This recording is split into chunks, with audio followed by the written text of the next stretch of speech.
허리가 아플 때 염좌랑 디스크랑 어떻게 감별하나요? 허리 염좌하고 허리 디스크 같은 경우에는 같이 오는 경우가 많습니다. 감별법이 있는데.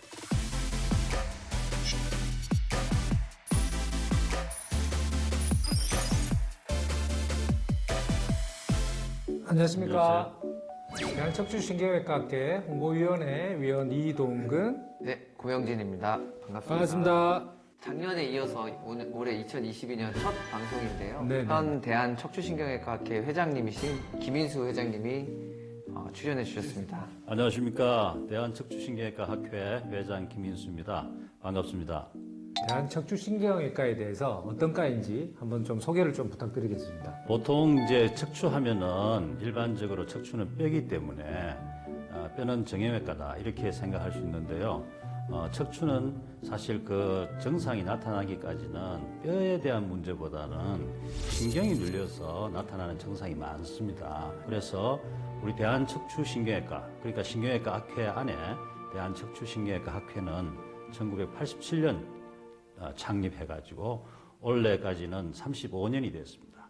그래서 정형외과와 더불어서 우리 대한민국의 척추를 치료하는 그런 기둥이 되었습니다. 척추신경외과 학회가 이제 작년부터 우리가 이제 그 유튜브 채널인 척추TV를 이제 운영하고 있는데요. 예, 저희 대한척추신경외과 학회는 일찍 2013년부터 시작해서 특히 서울 광진구 보건소와 함께 무료 진료 봉사도 하였고, 그리고 2016년부터 전국에 있는 100여 개의 회원병원에서 대국민 척추 건강 캠페인 행사를 해오고 있었습니다. 그런데 2020년부터 시작된 코로나19로 인해서 이런 활동이 어려워지고, 그래서 여러 가지 저희들이 어떻게 하면 국민들을 위해서 좋은 그런 척추 건강 캠페인을 할까 고민 끝에 이렇게 척추 TV를 시작하게 되었습니다. 네, 그래서 되돌이켜보면 지난 2년간 저희가 코로나 감염 때문에 많이 이제 어렵게 지내왔는데요. 그럼에도 불구하고 저희 학회에 많은 발전이 있었던 걸로 알고 있습니다. 예, 대한척추신경외과 학회는 위기를 기회 삼아서 우리는 오히려 온오프라인을 통해서 국제학회를 비롯해서 각 분과학회에서 학술 행사를 계속 해왔습니다. 특히 2021년 작년 가을에 월드 스파인 전 세계 척추신경외과 학회를 인천에서 아주 성공리에 잘 개최하고 치르게 되었죠. 그리고 또한 우리 학회가 주관하는 학술지 뉴로스파인은 척추 분야에서는 세계 3대 학술지로 등극함으로써 세계적인 대한척추신경외과 학회로 거듭나게 되었습니다. 척추TV가 우리가 이제 새롭게 조금 프로그램을 짜서 새롭게 좀 탈바꿈을 하는데요. 이런 거에 대해서 간단히 좀 소개 좀 부탁드리겠습니다. 올해는 작년과는 다르게 두 트랙으로 진행할 예정입니다. 한 트랙은 좀 경험이 많으신 그런 교수님들을 모시고 척추 지식에 대해서 정확한 그런 사실적인 내용을 전달할 예정이고, 또 다른 트랙으로는 라이브 스트리밍을 진행하여서 슬기로운 신경외과 의사 생활과 같은 척추신경외과 학회에서 일어날 수 있는 재미있는 소재를 가지고 진행할 예정입니다. 기대해 주시기 바랍니다. 그럼 이제 본격적으로 이번 주제에 대해서 들어가 보면 좋을 것 같은데요. 이번 주제는 허리만 아픈데 허리 디스크인가요? 또는 허리만 아픈데 척추 협착증인가요? 라는 주제인데요.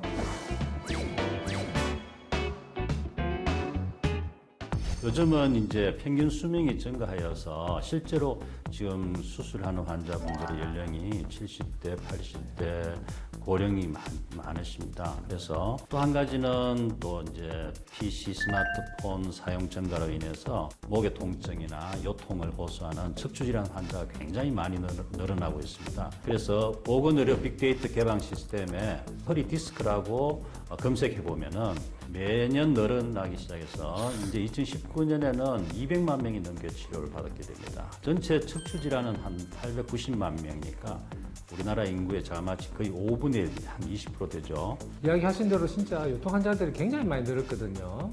근데 이제 예를 보다 보면 이 환자분들이 이제 갑자기 허리가 아파서 왔는데 허리 디스크라 또는 뭐 협착증 진단을 굉장히 깜짝 놀라시거든요.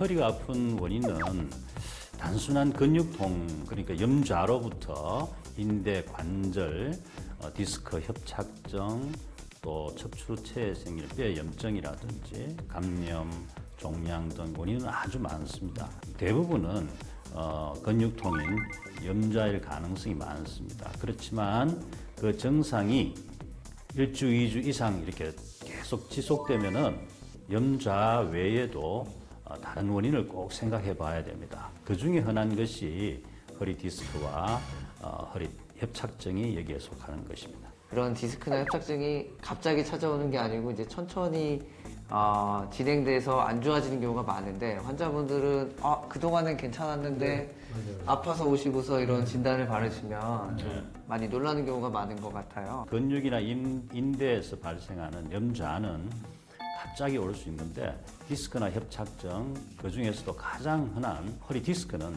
잘못된 자세라든지 장시간 앉아 있는 자세 그런 나쁜 습관으로 인해서 점차 퇴행이 진행되면서 어느 순간에 악화되는 경우가 많습니다. 근데 이제 환자분들이 또 궁금해 하시는 거는 디스크나 이런 협착증 같은 척추 질환이 퇴행성 질환이다 보니까 고혈압이나 당뇨처럼 평생 관리하는 게 맞는지 아닌지 이런 걸 지금 궁금해 하시거든요. 예, 좋은 의견이십니다. 증상이 악화되거나 또 퇴행성 진행이 악화되는 것을 방지하기 위해서는 바른 자세 그리고 척추뼈 주변의 근력 운동을 꾸준히 하시는 게 좋은데요. 걷기 운동, 그리고 계단 오르기. 내려오실 때는 계단을 그냥 엘리베이터 사용하시고요. 왜냐하면 연세 많으신 분들은 계단 내려올 때 무릎을 상하는 수가 있으니까 계단 오르기 이런 간단한 운동을 통해서 꾸준히 척추 근력 강화 운동을 하는 것이 좋다고 생각합니다. 근데 교수님은 척추 수술 많이 하시니까 예. 허리 통증은 별로 좀 있지 않으신가요? 좀 괜찮으세요? 허리? 저요? 네. 저도 간혹 허리 아파요. 예, 저도 간혹 허리 아파요. 그러면 이제 만약에 이제 우리가 디스크를 진단을 받았으면 그 치료는 좀 어떻게 되는지 많이 궁금해하실 것 같아요. 심하지 않은 그 초기의 디스크인 경우에는 대부분 약물 치료나 물리 치료 그리고 한 1, 2주 정도 안정하면서 증상이 호전되는 경우가 많은데 그 이상으로 증상이 계속 지속된다든지 그 정도가 좀 더 심해지는 경우에는 신경 주사라든지 약물 복용 등을 통해서 증상이 좋아지는 경우가 많습니다. 그리고 이런 신경 주사 치료라든지 이런 보존적인 치료에도 호전이 안 된다면은 시술 치료가 또 있습니다. 그리고 내시경 수술도 할 수 있고요. 그리고 이제 이런 좀 증상이 좋아지고 나서는 허리 근력 강화 운동을 꾸준히 해주시는 것이 좋을 것 같습니다. 그 다음에 디스크에 못지않게 이제 많이 진단을 저희가 내리게 되는 협착증에 대해서 얘기를 나눠보면 좋겠는데요. 보통 우리가 디스크라면은 이제 정말 디스크가 나와서 신경을 누르는 것이고 척추 협착증은 선생님들 다 아시다시피 척추관이 좁아지는 그 자체가 협착이잖아요. 그죠? 그래서 그 안에는 디스크도 있고 인대가 두꺼워져서 좁아지는 이런 여러 가지 합쳐서 이제 그렇게 척추관 협착증이라고 하는데 아무래도 이제 협착증은 디스크보다는 연령대가 높은 60대, 70대, 50대 이런 데서 주로 많이 오죠. 근데 이제 최근에는 연령이 점점 낮아지는 경우도 있어요. 운동은 별로 안 하고 계속 앉아 있는 시간이 많고 하니까 그래서 협착증은 허리만 아픈 것보다는 엉치, 보통 엉덩이 쪽에 이제 통증이 있고 또 다리 쪽으로 저린다. 좀 오래 걸으면은 다리가 저리고 마비되는 느낌이 든다. 이런 경우 조금 이게 허리를 구부리고 쉬면은 증상이 좋아지죠. 그러면 교수님 이게 이제 고령이신 분들한테 많이 오고 또 특수한 경우에 이렇게 협착증 환자가 좀 많이 발생하는 이유가 있을까요?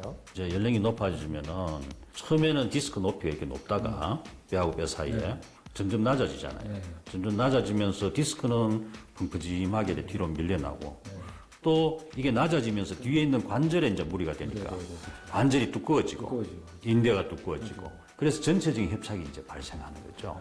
특별히 이제 또 한 가지는 우리나라는 이제 또 농촌, 특히 농촌에서 바닥에 그냥 구부려서 이렇게 허리를 구부리고 쪼그리고 앉아서 일하시는 분들이 많아요. 그런 자세가 이 협착증이 진행되는 경우가 많죠. 그러면 대부분 이제 좀 궁금해 하시는 게 관리를 어떻게 하는 게 가장 좋을지. 맞아요.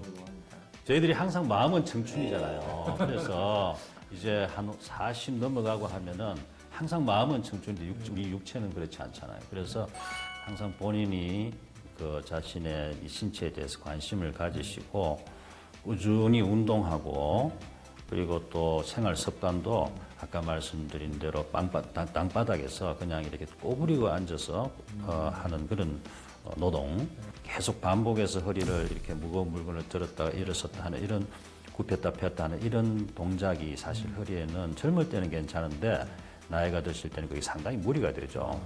그래서 그런 경우에는 좀 이렇게 자세 생활 습관도 바꾸고 노동하시더라도 그런 어떤 주의를 기울이면서 척추 주변의 근력 강화 운동을 꾸준히 하시는 게 좋을 것 같습니다. 허리가 아플 때 보통은 염좌랑 디스크랑 어떻게 뭐 감별하나요? 뭐 이런 거를 많이 궁금해 하시거든요. 예, 몇 가지 우리가 임상적으로 감별법이 있는데 뭐 모든 경우에 다 맞지는 않지만 허리 디스크는 주로 앉아 있을 때 통증이 악화되어서 오히려 서 있으면 더 편한 그런 우리 이제 쉽게 표현하면은 이 앉으면 우리 상체의 체중이 그대로 허리에 이렇게 전달되면서 이 압력 때문에 오히려 조금 더 이렇게 그리고 이제 다리가 당기면은 디스크고 허리만 아프면은 염좌다 이렇게 하는데 사실 반드시 그렇게 구분하는 것은 또 잘못됐다고 표현할 수 있습니다. 그리고 대부분의 염좌는 1주 내지 2주 내에 약물 치료라든 또는 물리 치료 그리고 좀 안정하고 이러면 증상이 좋아지고요. 그렇지만 사실 염좌하고 허리 염좌하고 허리 디스크 같은 경우에는 같이 오는 경우가 많습니다. 그래서 임상 정상으로 다 감별하기는 힘들고 정상이 계속 호전 안 되고 한 2주 정도 안정하고 해도 점차 악화된다든지 그리고 또 염좌 같은 이런 증상도 허리만 아픈 증상도 자꾸 반복되는 경우에는 다른 어떤 질환이 있을 가능성도 있기 때문에 반드시 병원을 방문하셔서 진료를 하시고 정확한 검사를 통해서 정확한 진단을 먼저 내리는 것이 중요하다고 생각합니다. 아, 교수님 오늘 뭐 하여튼 바쁘신데 이렇게 귀한 시간 내주셔서 정말 감사드리고요. 이제 마무리를 하도록 하겠습니다. 올바른 척추 건강 정보는 척추TV가 국민의 척추 건강은 척추신경외과가 지킵니다. 구독과 좋아요는 척추 건강을 유지하는 비결입니다. 감사합니다. 감사합니다.